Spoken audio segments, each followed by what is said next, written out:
Welcome back to the Flicks Forum podcast, where each episode we go back and we look at a Netflix original film in the order of release. Today, we have Netflix's 78th film. It's the 2018 drama Six Balloons. It's directed by Marja-Lewis Ryan. It stars Abbi Jacobson, Dave Franco, Charlotte Carel, Madeline Carel, Dawan Owens, Jen Tullock, Maya Erskine, Tim Matheson and Jane Kaczmarek. I'm Jesse, and as usual, joined by MJ. How are you, mate?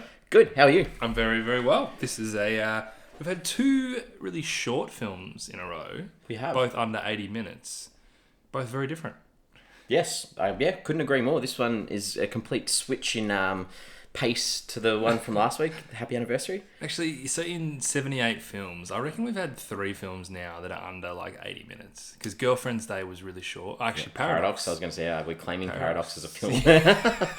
I didn't know whether you were leaving that out on purpose. No, sorry. Let's say 4 films. Honestly, none of those films are getting touched by studios at that runtime. It's crazy. Yeah, and perfect spot for it. So yeah, I'm sort of looking forward to this one. This one could be a good chat, I hope. I think so, yeah. I hope. We start our show with our Fast Flicks, where we do our own little summary of the film. MJ, what's your Fast Flicks today? For Six Balloons, it's a look inside the difficulty of dealing with a loved one battling personal demons and the impact it has on those around them. Now, I don't love that. I do. I don't love that. I think that's quite nice. Okay. It's very nice. Mine's just blunt. Straight to the point. I just said, a sister battles between the needs of her brother and herself. Yeah, that's pretty good. I think yours is better than mine. I like them both. So, what have we learned about this film? Let's look at a little bit of a background of what we could find out about Six Balloons. Yeah, all right. So this is one of those films where Netflix was on board from the very start. Despite it premiering at South by Southwest, Netflix was already attached before they even started production. So the principal photography began on October 16, 2016. It was filmed in Santa Clarita in California. And from all reports, Netflix was their usual self, incredible partners. Apparently the 2 lead actors never saw anybody from Netflix. There's probably a film that wouldn't have been made by a big studio. Smaller studios might have had a look at it. But now it's obviously got this worldwide platform. But they seem to be extremely collaborative and understanding with the marketing of the film as well, which is an interesting one because at the end of the day, that's when they can really put their foot down if they want to. I mean, they're trying to get eyeballs onto their platform. Sure, yeah. But the director, Marja-Lewis Ryan, wanted inspiration from the movie The One I Love for the poster of the film. Cool. And so they got the person who designed the poster for The One I Love to design this poster. So is this the poster with the bluish background, the teal sort of colour background? Yeah. Which will probably pop up on our social somewhere. Absolutely. Check it out. And I can see the inspiration from The One I Love too. So it's just Netflix again giving opportunities. I mean, as I said, we've had two films in the last 2 weeks that probably wouldn't have been picked up by studios. It's Netflix just going, come here, we want to work with you, but we want to trust your vision. It's pretty awesome. Yeah. So it's based on a true story of one of the film's producers' brother. So the more inspirational thing for the director Ryan was more that she wanted to tell the story about the opioid epidemic as well as her friend's deeply personal experience. So yeah, it goes both ways, doesn't it? So you're sort of giving this commentary on the wider issue, but you're really internalizing an individual's story and the impact on those around them. Yeah, I think I just said my Fast Flicks again. There's nothing wrong with that at all. So the 2 main roles are Abbi Jacobson and Dave Franco. So they play brother and sister. They do. Dave Franco lost 20 pounds for this movie, which is I worked out it's about 9 kilos. 9 kilos for us. And you know what? Dave Franco's he's a pretty big actor. We all know Dave Franco. We do. Doesn't really have 9 kilos to lose. No, it's not like he's a beefy guy or anything. Not at all. And this is the 4th time that they've worked together in a film. Is that right? So they did an episode of BoJack Horseman together. Okay. They were in Neighbours 2, the Sorority Rising, the sequel to Neighbours. Bad Neighbours in Australia. Bad Neighbours in Australia, yep. She in that, is she? Yeah, and what else? The Lego Ninjago movie. Okay. As voices. So a couple of voice work there, but... That's right, Dave Franco's in that, isn't he? Yeah. So that's where they've worked together. So you mentioned before that this debuted at South by Southwest. Yeah. in March of 2018. Hit Netflix in April, worldwide, except on the 6th of April, and then it hit Portugal on the 16th and Sweden on the 17th. So couldn't find out why 10 and 11 days later, but that's okay. We might find a trend because we've had that a few times. Yeah, Sweden's been a bit later, so we should look into that. But also, I'm curious. I don't have an answer to this. Is when they started filming in October 2016, didn't premiere till March 2018. This doesn't seem like the kind of film that they can be. I'm assuming there was a big waiting or a big holding pattern there. It wasn't like they were working on this film for over a year. Yeah, well, maybe they were holding it for South by Southwest. Maybe they were. It's quite a nice fit there. And it was, Marja-Lewis Ryan was nominated at the South by Southwest for the 2018 Game Changer Award. I saw this. You remember who she lost to? Yes. So she lost to Olivia Newman in her first match, which I'm completely comfortable with. But there were also 25 other nominees for that category. Wow. Including Daryl Hannah for Paradox. Wow. So it just lost a little bit for me when I saw that. It's almost... maybe we can just put it out and say maybe she came second behind first match for this one. Top 3 at least. But hey, look, you know what? We watch a lot of movies that don't have any nominations, so... Yeah. I had a Netflix percentage match for this one. Didn't. And I was looking for it. I was looking up and down and it wasn't there. What was yours? 89%. That's pretty high. That's very high. I thought that was, quite high. You know, when we started reading out our percentages on the podcast, probably 20 movies ago or whatever, yours were always quite low. Yeah. And maybe that was just the movies that we were seeing. Watching. Or, you've been overwhelmingly positive recently and Netflix is sensing that. I don't know. So, I'm not sure whether this is true, but I feel like if I add a film to my watch list, I get a percentage. I would be okay with that. So for next week, I want to see if you add the film that we're watching to your watch list and see if you get a percentage for it. Just to see. So you that's an experiment I want to try because Did you add this? Yes, I added this to my watch list, and it was there. So I want to see if that's correct. So what would be better is if you didn't have a percentage match, then added it, and then came back the next day or something. That would. Yeah, we need. I want to work this out. I really want to work this out. What about some of the consensus? Netflix doesn't tell us anything. They don't. So that's why we need to do an experiment. Consensus was okay. Nothing special. So I've got a 5.8 out of 10 on IMDb. Yep. 3,177 ratings. And a 2.8 out of 5. So a little bit lower, but pretty similar on Letterboxd. 3,277 ratings. Now, this is one of the things that I like, where there's more ratings on Letterboxd than there are on IMDb. And you may have got your statistics a couple of days after me, because for both, there's a couple of extra people that have watched that, which is good. The Google users, what have we got? 80%. And I think I've worked it out. Okay, I was going to say, if Jesse brings this up again, I'm going to give him homework. I had to play around and I think I've worked it out. So on Google, when you Google search it, it gives you the opportunity to give it the thumbs up or the thumbs down. And I think they collate the thumbs up and thumbs down to give a percentage. Okay. Because I count, there was I counted down the side. I was like, that works out to about 80%, the people that had commented on it. So that's an interesting one. It's obviously skewed. That's why we get really high numbers, because if you really didn't like a movie, you're probably not going to think about it again to Google it. Correct. So the other one I've got is our Rotten Tomatoes. Oh, yes. Sort of skewing. What's he saying? Audience had it at 54%, only on 300, bit over 300 ratings. This one actually had a consensus from critics. Did it so really? I think maybe because it was at South by Southwest that there were enough critics that saw it. Yep, so it had 29 reviews. Gee, that's almost as many as audience. Yeah. 86%. Wow. So it's actually classified fresh. It's fresh. Yeah, certified. Certified fresh, which is pretty cool. Well done. But this is why we like to use Letterboxd and IMDb with a more robust sample size than the 300 bloody... It's good for a little bit of context. It's always good for context. You see things now that have posters saying, this was 99% on Rotten Tomatoes. DVDs you buy it, it's got the certified fresh on the front cover sometimes. I guess that's all to do with the critics' scores. So there's some sort of level of... And like we've said, we're in this society where people first check is Rotten Tomatoes. What's the percentage on Rotten Tomatoes? It is, it's so true. And that's why we like to go in really cold into films without knowing that. Because, you know what, we're human as well. If you're watching a film and someone's like, hey, this is 3 out of 10 on IMDb, you're like, it's going to be tough. Yep. So, time for our early thoughts, I think. What are your early thoughts on this, MJ?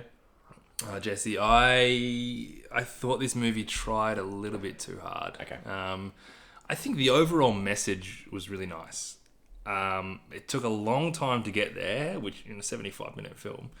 And when they got there, it was really explicit. Like they shoved it in your face. Like it could have been a lot more subtle, and it would have had a lot more meaning. And I also they tried to create this really uncomfortable, visceral connection with the audience that was so forced that to me it was almost a little bit embarrassing. Because it wasn't a pleasant watch, and the end didn't really justify the means either. And I'll go into that later on, but Matt, I didn't like it. Okay. What did you? Based on your little summary there, I think that you're going to answer a lot of my questions that I have. And I can just tell from what you're saying now that I think there's a lot of questions that I've got for you that you're going to have a good answer for. I really want you to like this. I thought this was heavy as hell. This was so heavy. But I was on edge for a majority of this because I was like, oh no, what's going to happen? What's going to happen? But I thought it was done nicely. So yeah, that's good. So I'm glad you did. We might be a little bit different on this one. Nah, because there's things I want to talk about that won't be as good if it's one-sided. So yeah. Also, this is the 78th film. Yes. First film that my wife has watched with me of all these 78 films. What a film to pick. And like I was 2 minutes in, and I think she came back from the shops or something, and just sat down and started watching. And I'm thinking like, are we doing this? Like, are we doing our first Flix Forum film together? And in my head, I'm like, no, not this one. Don't do this one. And like, you don't talk during this film, right? Yeah. This is not the kind of thing where like if it's funny, you have a laugh or like comment. You don't. It's like silent in the house, and I'm just thinking like, man, this is some heavy shit for her to be walking into. Well, I'm at the stage now where my wife she refuses to watch any of the Netflix films with me. Is that right? Because there was like 3 or 4 that we watched, and after that, she's like, is it a Netflix film? I won't watch it. I thought she was focused on that. That's so sad. But I thought she was focused on the ratings. She was on Letterboxd. She'd always said it's got to be 3 or above on Letterboxd. So what if it's 3.5 on Letterboxd? No, it doesn't matter anymore. Oh, it's a Netflix film. Yeah, I know. Because that the beauty of us doing this podcast, and we say this all the time, that we've watched all these films that we wouldn't have seen, and 20 of them they're great. Like I'm so glad we watched them. So. We're going to spoil this film from our discussion now onwards. So if you do want to check this one out, pause us, come back to us later, because we're going to get into our discussion about the characters now. So I think we'll start off with Katie, who's the sister who this film sort of focuses on. It's her story. Yep. So what do you think about Katie? I think she did things that anybody would do in those situations, but then she made some weird decisions around the details of her decisions. Okay. So she'd made this decision that she's gonna be the one that still like pulls her brother up, looks after him. But then when push comes to shove, she made these weird decisions like not driving him to that second rehab place and chucking him in an Uber just so she could get to her boyfriend's surprise party. And I'm thinking she's smart enough to know that in the context of all this stuff, this is kind of serious what's going on. And her boyfriend's surprise party, it's not that big a deal in the context of this. And then little things like leaving the daughter in the car and then coming back and bringing the daughter back out. Like, she just made some really, really weird decisions. It's a really fine line with this character, whether she becomes an enabler. And that's where I saw her, like, and I think they did a good job of setting her up as a control freak. And everything had to be done her way. So... and you see this at the start when she's preparing for this party. It's quite cool. Yeah, she's got to carry the food. She's got to fold the pigs in the blanket again because they're not done how she wants them to done. Yep. She won't let people help her go get the tacos or the cake. She's like, I've got to do it. And she's made this handcrafted sign that everyone's like, it's pretty ordinary, but she's putting it up anyway, no matter what. Yeah. And you're dead right there. And she's sort of the responsible one because she wants to look out for her brother as well. But at the same time, she needs to acknowledge or work out where she needs help. And she doesn't ask for help in this film to support herself. And she makes this comment at the end where she's like, I've done everything for you and, wasted my life on you because I'm always somewhere with you. And to your point before about, why did she put him in an Uber to go to this next place? Like, he got there, which is good, which is a positive. But at the drop of a hat, she's whatever the call is, she's there. She's there to help him out. And I'm thinking, so there's these ways that they try to tell her feelings through this audiobook I've had this in my questions. I can tell already that it's too explicit for, like, it's in your face. Yeah. I also think it's kind of bad advice at times. Yeah. And I don't even know if, like, I don't feel like it was advice. It was more, like, to me, it showed where she was at as a character and those feelings. Sorry, advice, I'm thinking, like, I can't imagine someone actually making these tapes. Yeah, it was a really tricky sort of thing, and I'm not sold whether I enjoyed them or not, but they sort of guided her through with those situations she was in, I guess. Well, it was all, but they guided her through. They probably guided the audience. It was almost like a commentary for the audience about where she's at, and that's kind of why one of the reasons why I think this film just tried really hard to make you think a certain thing, and you think it, like, it works in that sense, but you can feel them trying as well. And those self-help things, by the end of it, I was just like, come on, like, this is a bit too explicit, as you said. I completely get that, but I think it was good at times to check in where she was at. Like, it was almost like that showed you where she was hitting rock bottom, because otherwise, like, the whole film she's doing the same thing over and over again. So it was nice to sort of see in her mind through that audiobook where she was at, because just watching her do what she was doing, I don't think I would have known exactly where she was at. It probably makes it a bit dry, and you know what, I actually thought it was a pretty wooden performance from her as well. And again, it's a tricky character to play in that sense. But I couldn't connect to her. And like, in the first 10 minutes, I was like, this is a bad performance. And then I kind of thought, hang on, this is what she's trying to do. But I don't know, it didn't stick for me. Okay. Did you have anything else about her? No, not really. So the other one we'll talk about is Seth, the brother. And he's this down and out guy. Obviously, he struggles with addiction. As much as I feel like they tried to get you to not like him, I couldn't. There wasn't a part of me that didn't want him to sort of succeed. You know what I reckon this is to do with? Yeah. Dave Franco casting. Yeah. I honestly think that was a really deliberate choice. Whether that was a plan in the first place, but I reckon when they realised they had Dave Franco, it was like, well, this is a guy who is just so damn likeable regardless. And even if you didn't really know him, he's got that face, that smile, that you're just drawn to him. And I think that kind of helps you understand Katie's... Not that, like, it's her brother, right? Yeah. But it just helps you understand on a more plain level why she keeps going back to him. I also like through the storytelling that as a character, he never did anything that put his daughter Ella in danger.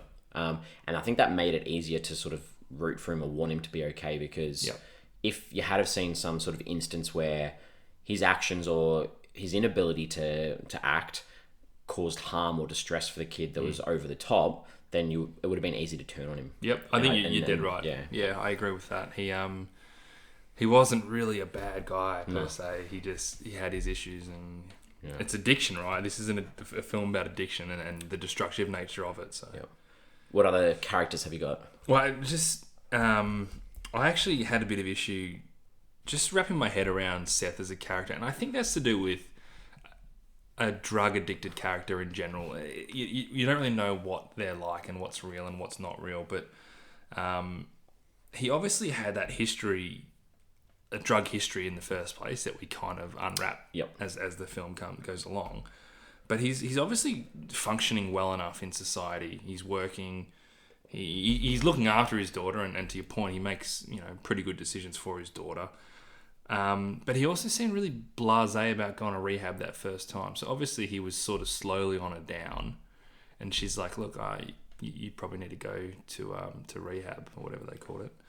And he was like, yep, you're right, actually, I'll go there now. And it's like, hang on, like, so I guess this is drugs in general. It's he really wants to get right, but the drive or the seduction of it. The part of him too was probably he didn't want to have to deal with the confrontation if he said no. So if you say, yeah, I'll go, and that was her constant fear everywhere they went, you're going to take the car keys, you're going to run, because she knew that he probably wasn't fully into going. It makes you wonder what happens if they do turn up to that party and he doesn't have a hit.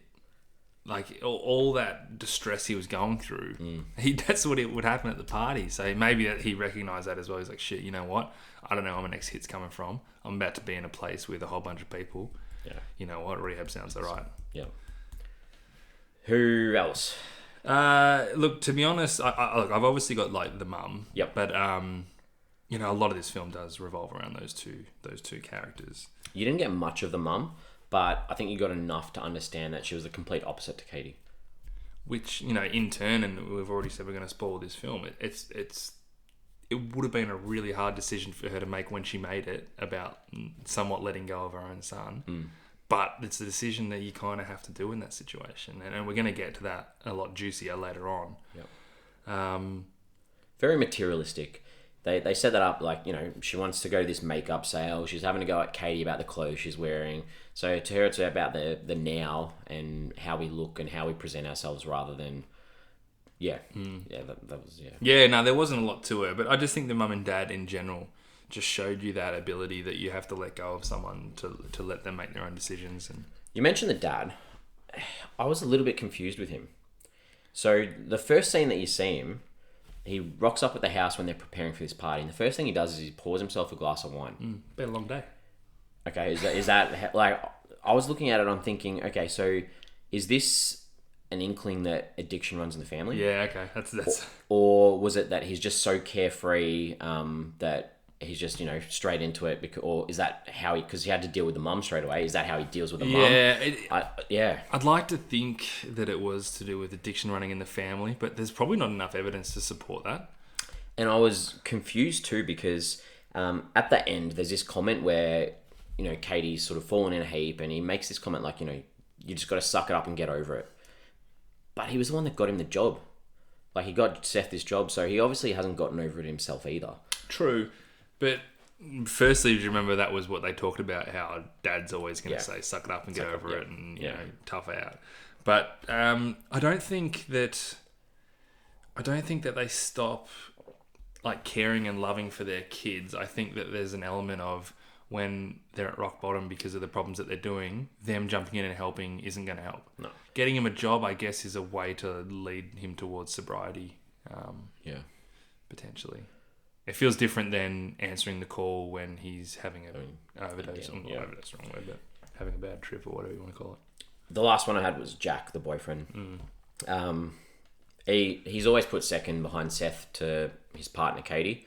But to me, he still seems supportive for her. And he just didn't want to be lied to. And he wants to be able to help Katie. And that's part of her struggle throughout this, is asking for help. Yep. And you say that at the start and you say that at the end. He's like, I can help you. You've just got to ask for it. It was interesting, that scene where she goes home and it's Jack and it's the mum and dad all come into the room. Like, oh, what is Seth, taking drugs again kind of thing, or what's happening? And that way that everyone kind of turned on Katie, even though you're sitting there going like, hang on, she's trying to do the right thing here. But you understand that this has probably been a discussion. Hey, you got to let go. Let him fail and figure it out himself and fix himself. Because I was thinking like, this doesn't seem right. But I guess that's the beauty of this message, is that it's really difficult for you to help someone if they don't want to help themselves. And you're just probably making it worse for them every single time. 100%, yeah. And that scene really stood out, that everyone turned on her, and I was like, oh. But you're smart enough to work it out. Anyone else you want to talk about? I mean, you could talk about the daughter, but she's just there to make sure that. She's adorable. Well, so the director, Marja-Lewis Ryan, it's her first feature. So she wrote and directed it. She's directed an upcoming episode of The L Word and a TV movie called College and a film called Liked. So it's almost like she's got a springboard. She's coming, from this, which is good. I think she's, youngish, like early 30s or something. Yeah. What did you think of the cast? You've mentioned that you. Yeah, I didn't. Weren't a fan of. No offense, Abbi Jacobson, but I didn't. I didn't love that performance, and I don't think I've seen her in anything else really. I've seen Neighbours too, but I don't remember her. Dave Franco was good. Pretty out of character role for him, but thought he did it pretty well. I think he's a pretty good actor. Apart from that, like, they all kind of just blend in. I thought that the twin girls who played Ella, I thought they were really good. Yeah, they were really good. They were really good for kid actors. I thought a lot of the delivery of lines and really young, like it's really not like they're 4 or 5. They're seriously 2 or 3. I thought they were a good find. I thought they did a good job. Yeah, no, I'll give you that. That's a good call. All right, scene time. What are some scenes that stood out for you in this one? Early on, when Seth's in the car and he starts to kind of really wind down and think that they need to go to rehab and this is not going too well, the little girl starts singing "Wheels in the Bus Go Round and Round," and it kind of straight away I'm like, this is like a recurring thing for Seth, right? So no matter what he does, if he goes to detox right now, it's just going to come back to this point again and again and again.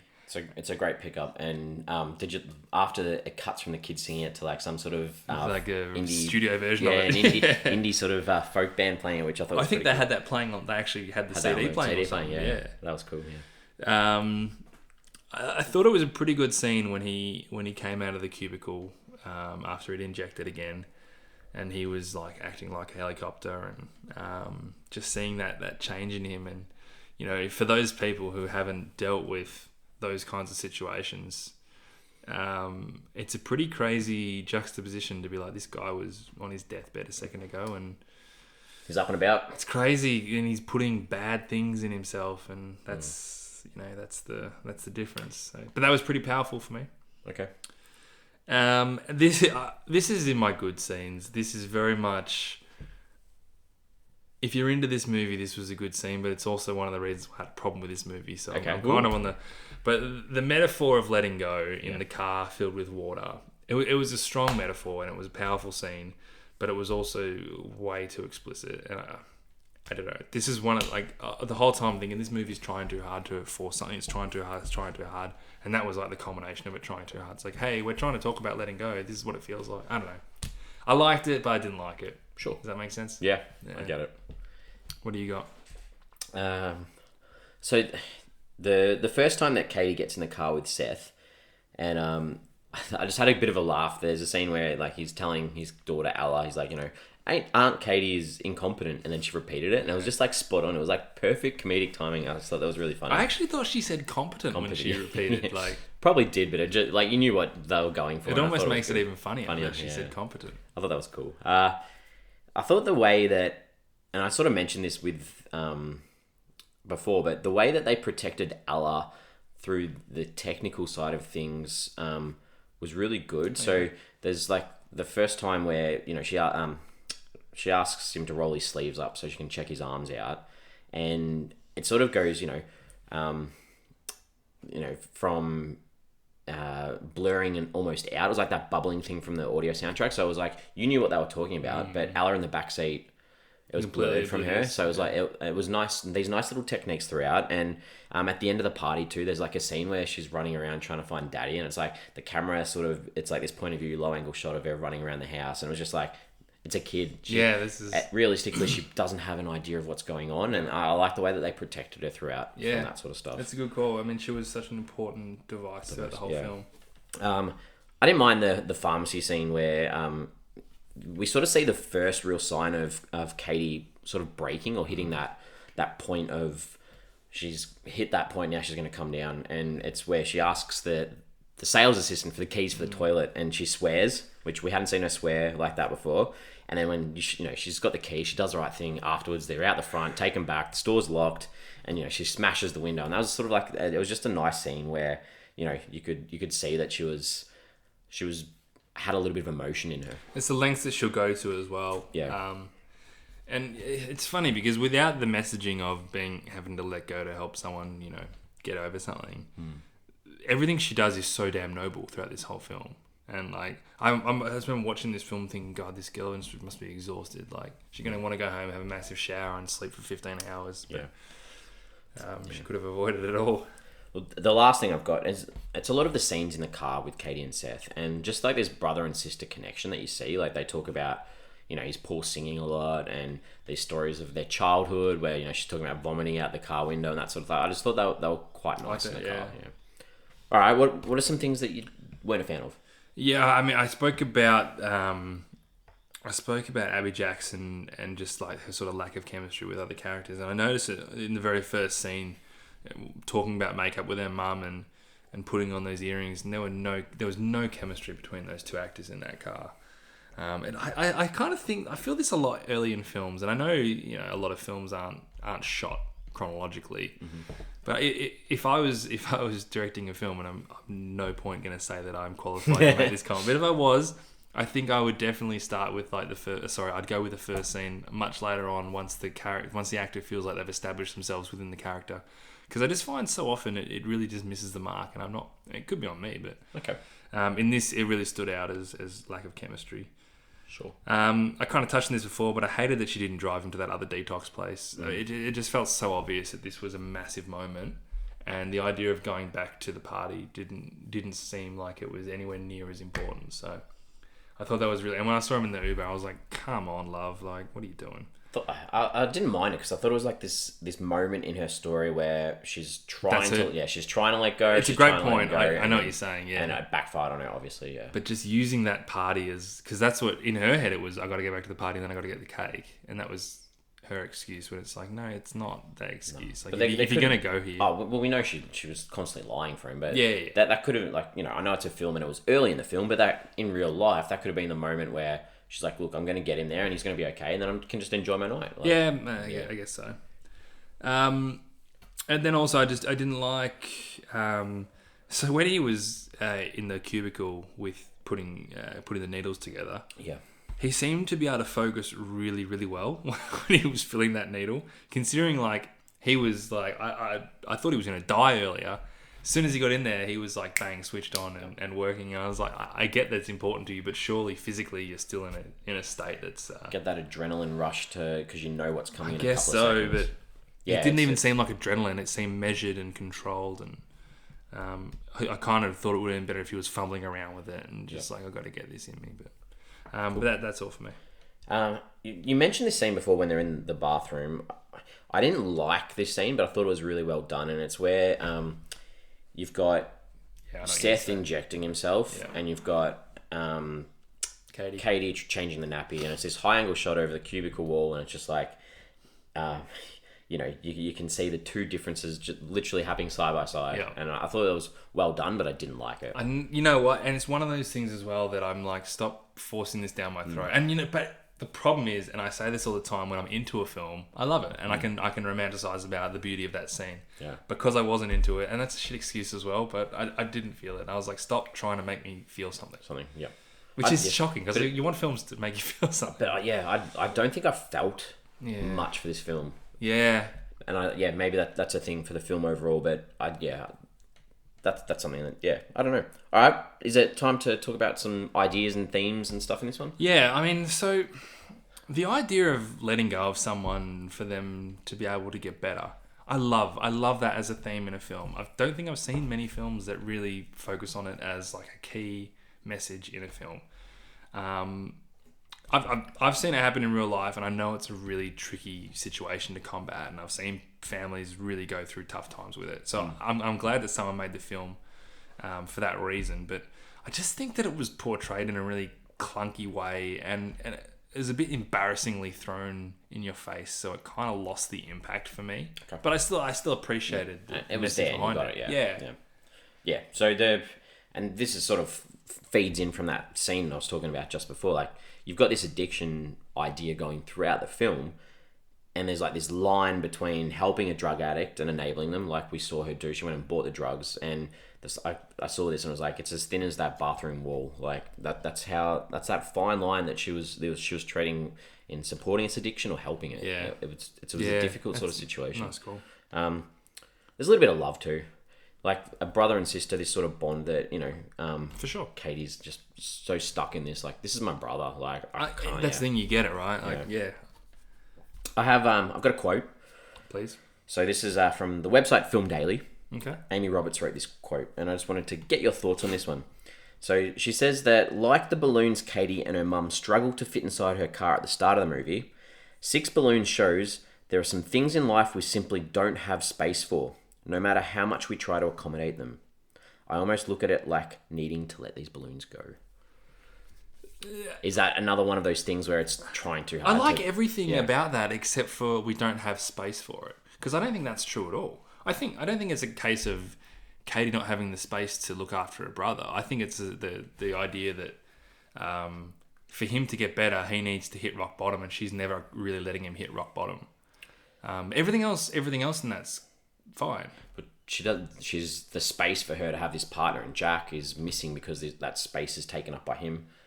Yeah, okay. I don't know, but I just thought it was interesting because it's sort of like, you know, realistically, the film's titled Six Balloons, and the only, you know, you see the balloons at the start of the film when they're setting up this party, and they make a big emphasis on a few of them popping and pushing them into this car. So I don't know, it's an interesting one. Yeah, you know what? I meant to look in more into that title because I know that I feel like there's some kind of linked with like depressions and balloons and. So yeah, I want like why 6? Is there something significant about that number? Did you look it up? I meant to look it up. I tried to find online something. Okay, so it's not find like a clear message. No, and I know that there were a certain amount of balloons that popped in the film, but I don't know what the 6, like why not 4 balloons? Like I'm not sure what it is. Yeah. So if anyone knows, do let us know. Yeah, please do. We're bubbling around like idiots here. Any other sort of ideas from that? Look, not too much, and like I think they really focused on that one message, and you know that was important, and I think it's a great message. All right. Well, what did you take away from this one? This is what you were talking about before about feeling on edge, right? And I felt it too. But I think there's a difference between like tension and sort of excitement. Like the tension in this film was so uncomfortable. And I think the film was really forcing you down a hole because of the content that was on screen. And some of my favourite films use tension really, really well. That it builds and it builds until you can't take any more. But there's this layer of expectation or suspense behind it that you're just gonna burst unless someone does something or something happens. So like a balloon. That's a good point. You know the last sequence in Argo. There's a movie called No Escape with Pierce Brosnan and Owen Wilson that I was standing in the cinema in the end of the film because I was so on edge. Like it's a whole new meaning to like edge of your seat, and also The Invitation's another one that does it really well. Where this whole film you're just like you gotta figure this out. You gotta do this, and this film didn't do that. It just made me feel so uncomfortable and on edge the whole time, mainly because of the subject matter, right? But I still think that they could have done a better job by borrowing tropes from those kinds of films to elicit those feelings and still get that message across. So they kind of, okay, we've got this making you feel this way, but there's another level of getting you to feel some suspense and what's going to happen next and get a little bit like, I need to see this, as opposed to this is really hard to watch. Yep. So that's like the thing I'm taking away, and I think it could have... This film is completely different if they get that right. Yeah, it sort of reminds me a little bit of Dunkirk, like the tension that had tension from start to end with that ticking soundtrack, that whole film. Yeah. And this one, like, yeah, and it's like you said, it's because of the content and the subject matter that, and maybe it's because if you have someone in your family that's like that, it's going to be a lot easier to watch and not as, because you understand like where it's going. Whereas for us who are probably a little bit removed from this, it made us feel uncomfortable. To me, like the stakes were still high for Seth as a character. 100%, yeah. It wasn't that I was worried. I wasn't like, oh, he's never going to die or anything. Like that was always a possibility. And to me, I think the thing that, looking at it for them making this film, putting that kid in that car was a gutsy move. Because to me, that's what created that tension that whole time. Without that kid in the car, if it was just the two of them driving around, a lot of that tension for me is not going to be there. So this is another reason, though, why I think it was too explicit, was because, okay, you've got a situation of a guy who is a struggling drug addict, and the issue at hand is his sister is an enabler. That's our story. Yeah. Okay, so how are we going to make this connect more with the audience? You know what? Let's give them a daughter and let's make them on edge about what's going to happen to that daughter every second of the day. It's like, okay, that's cool. All right, let's also make sure he's got no money to go to that rehab and he needs to go to a different rehab and make it difficult for him to get there. Also, she's got a party that she's got to get to that she's organised, so she's torn whether she comes or she goes. And there's all these things that just kept adding up that was just like, stop making this so like... Yeah. It just felt too forced. Like you are trying so hard to make me feel uncomfortable that I'm too uncomfortable to enjoy it. Yeah, it's heavy. That's all I can finish with it. Like to me, it was heavy. And we've had heavy films before that aren't as in your face. With you are watching some guy and a lot of films shit like this, himself on the floor. Yeah, a lot of like heavy films will try to add a few comedic elements throughout to seize that tension for a little bit. And then get you back on an edge again, whereas this one didn't really do that. Yeah. You can use tension so much better in films. Yeah. IMDb time. Yeah. We use IMDb to see if we've looked someone up. Did you... I got one. Good. I reckon... I feel like we're going to have the same one again. I reckon it might. I think we might. Is it the mum? Yep. Mate, So the mum, who's played by Jane Kaczmarek, Good, because I've stuffed her name up like a few times already. So is the mum from Malcolm in the Middle. Lois, yeah, okay. Good. I swear I haven't seen her in anything since Malcolm in the Middle. But good on her. And good on you for having the same one as me. Okay. Was the first scene, I'm like, I think that's the mum Yeah. from Malcolm in the Middle. Exactly the same. I'm like, that looks like her. You know what? Great role for her back in the day, but I reckon she was ruined her career because of that. Typecast. She's always going to be, even in this film, like, oh, when are you going to go all crazy like Lois? Like, All right, question time. Hit me up with some questions. What do you want to ask me? oh, I didn't realise, but I'd already asked you this, but I said, do you really think a surprise party for your boyfriend was more important than putting your brother in an Uber to go to rehab? Yeah, it's a good question because obviously she made that choice to... And she always had the brother. I prefer your idea of that was her way of trying to let go, yeah. but I honestly don't think it Didn't was. believe it, She was like stressing about the time, and then she was that easy to go back there. You know what? She left the daughter in the car because she was sleeping. I reckon she was waiting for an excuse to go back out. But she went back home without the cake as well. Yeah, was that deliberate? I don't know. Who knows? Yeah, I don't know. It was tricky. Was the cake ready? It was pretty dark. Fireworks were going. I don't know what's going on. It was a long night, wasn't it? It was a big 4th of July. Yeah. All right. Anything else? No, that's all I got. So I already asked you about why 6 balloons. Why Yeah, I'm or curious about that. where was Ella's mum? Like, surely she would have been more responsible than Seth. I thought about asking you questions, and I thought about being critical about his backstory. Yeah. But then I also thought it works okay in isolation. You know, this is a story that we're trying to tell about a certain situation. You know, you obviously know that it's they're not together because he mentions, you know, if she finds out that I'm in rehab, I won't be able to see Ella. Yep. So you understand that sort of situation. You obviously understand that he has dabbled in drugs. How bad it gets, I don't know. Obviously, the tropes of not opening his mail, things like that. You know enough. Because I was initially like, I need to know more about Seth. Yeah. And I'm like, you know what? I don't think I Don't do. you? Yeah. I think I'm just going to be bashing it if I say that. But Fair you enough. just got to assume the mum, and it's, you know, not uncommon that there's a relationship or lack of relationship with Another parents. one which we've sort of touched on. So I think I've answered it anyway. But why didn't she just leave Ella at the party the first time she went home? 100%. Yeah, I know it's probably to progress the story because, like I said, you have her in the backseat, it creates that tension. But Yep. like, seriously, you just leave her. That's exactly what I meant with the by grandparents. they're making you so sure that you're going to feel uncomfortable. If you're not sure, we're going to make sure you feel uncomfortable. Because her excuse was that she's asleep. And to me, it's like, well, her grandparents are right there. There's a house right there. The car's parked in the street. It's not even in the driveway, was it? Yeah, take her inside. Just Take her inside. the pharmacy when they leave. So they've used the toilets, and he takes the paper towel roll off the wall, and then they walk out with it. Yeah.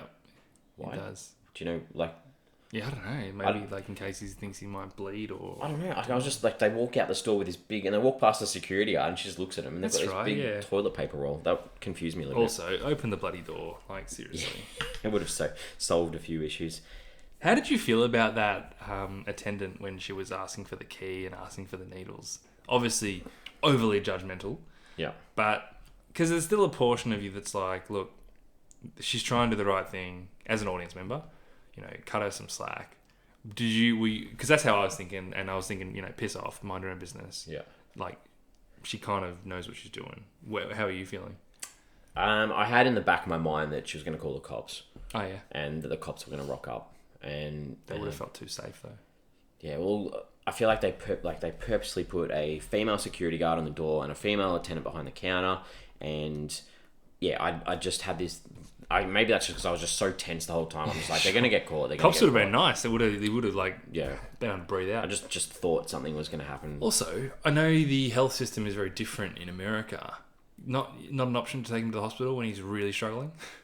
It's a good call. Yeah, I don't know. And then I thought about that, and then I was like, oh well, I know that it's really difficult in America. True. So the last one I wanted to ask. So you've got these two artificial voices in this film. You've got the self-help book and the GPS throughout.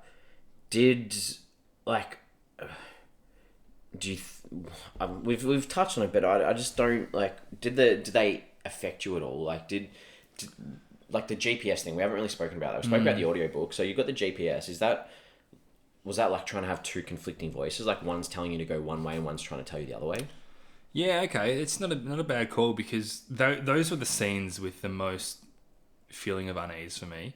That was actually portrayed really well. That feeling of stress that she had when she's got her brother completely losing it next to her. She's got Ella crying in the back seat. She's getting message after message after message. Beep. And then this voice is telling her what to do. It was always just like this overwhelming sense of everything's coming at me. There's probably a lot more to that. Because the audiobook's telling her let go, and the GPS is telling her where to take him. Where to go for him, where to buy his drugs, what hospital to take him to. Great call.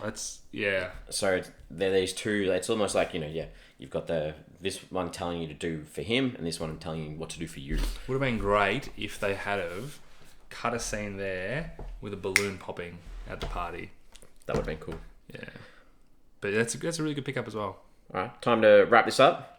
Yeah, fun to wrap this up. We give our films a rating out of 5, and then give it a Flix Forum overall average. MJ, go Yeah, well, we had to slog through quite a bit to get there, but I did appreciate that overarching message of the film. I think it's brave and I think it's important. But with that said, it worked way too hard to build those feelings of discomfort without accompanying that kind of movie tension that I spoke about.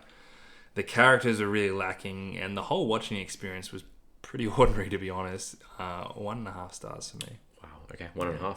Very good. So, to me, this film was heavy, but it wasn't done in a way where they didn't cross that line completely where I had to turn it off or I couldn't watch it. Like, it was still like heavy and hard to watch. That's a pretty big line though. Like, how often does that happen for you? There's some films where you'll watch a bit and you're like, I just need to pause it for a bit and I need to step outside, get some fresh air, go for a walk, come back and watch the rest. Whereas this one, that didn't happen for me. And this made me feel sad that there's so many people in our world that deal with this every day. This is a constant battle for so many people. And yeah, that was tricky for me to fully get. So I still liked it, so I'm giving it a 3 out of 5. Yeah. And my maths isn't great, but I'm thinking that gives us a 2.25. Yeah, that sounds right to me. 2.25, yeah. So 2.25 out of 5. To your point there, it is sad that so many people deal with this, but I think the thing that I take out of it more than the drug addiction side of it is that people deal with this stuff without drugs. People have their own issues, their own demons, that they're getting this constant, and it sounds crazy, they're getting this constant support from people, but they're not getting better. And it's not to say that the only way to let people feel better is by letting them figure out themselves, because it's not true. Some people need the support, but I think the word you use as enabler is a perfect example of how it works. But yeah, it's a really common thing, and I think everyone knows someone who's been touched by a situation like this in some way. Yep. So we are on social media. We have Facebook, we have Twitter, we have Instagram. Mm-hmm. We are at Flix Forum on all of those platforms. We are. The question that I want to put out there this week is that what are some films about addiction that you could recommend? Because there are some good films that sort of deal with the same sort of topics in a different way. And I've put you on the spot a little bit, I know, because I thought about this myself, and I was like, I wrote the question. So I was like, recently that comes to mind is A Star Is Born. Great one. And that's a film that deals in a completely different way. Yeah. But there's so many films, like there's Train Spotting, Traffic, which a lot of people would know. Half Nelson. Half Nelson was the one I was. Yeah. And you know what? Half Nelson was the one that was in my head throughout this film, because I think Half Nelson's a really good film. Yeah, I like that. And film it's too. Almost this is. It's not as clear as saying this is a good way to tell this story, because it's not that plain and simple, but.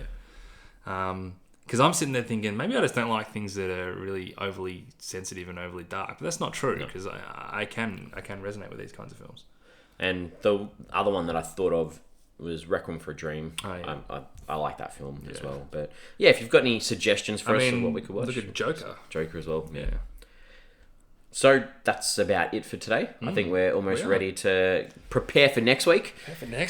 Fun, exciting high note. Well, next week we have a sports drama, so it might be a little bit of a different sort of different sort of go. So it's 2018 film. Sport dramas can be heavy sometimes, though. They can be. It's called Amateur. Amateur. It's directed by Ryan Koo, and it stars Michael Rainey Jr. So I'm only giving one cast member. Cool. Leaving it at that, and we will look at that one. I'm looking forward to you introducing it next week and seeing how many cast members you use. Because I do like the way that you, once you've seen the film, you read out the appropriate cast members. But before you've seen it, you're kind of blind. Yeah, so we'll see how that one goes. I've had this film on my watch list for a while. Amateur? Yeah. Okay. There's a lot of kids at school that have recommended this one to me. Oh, okay, cool. Because it's a basketball film. I like basketball. You like basketball. We love our basketball, so I'm kind of looking forward to this one. I'm definitely looking forward to this one. And you know what?